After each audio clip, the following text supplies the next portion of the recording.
Hello everybody, welcome back.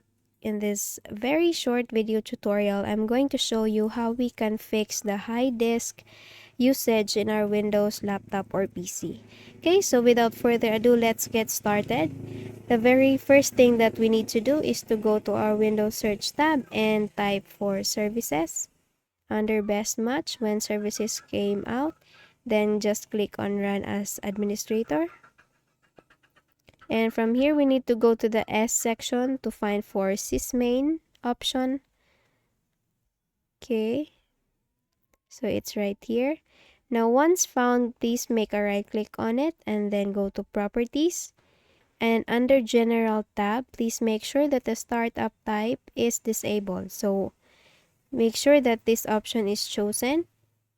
And for in case that this is not disabled, for example, the option is or the manual option is chosen, just click this drop down button here to choose for disabled, and then once done, please click on apply and then click on OK. Okay, so after doing so, you can now exit this window and then make a right click on our Windows icon and go to task manager. And then wait for this window to come up. Let me just expand this one. And let's go to Startup Apps. Okay, so in this section, we need to disable all the unnecessary apps that we don't want to associate during startup. So for example, you don't want to associate ExpressVPN, whatever this is, or you have you found applications that you don't identify or you don't necessarily need.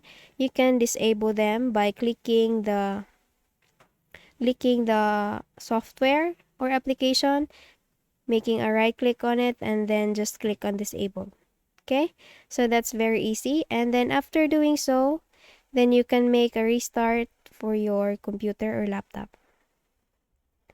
Okay, so the process is very easy. I hope you got it, and I hope you learned something from this video.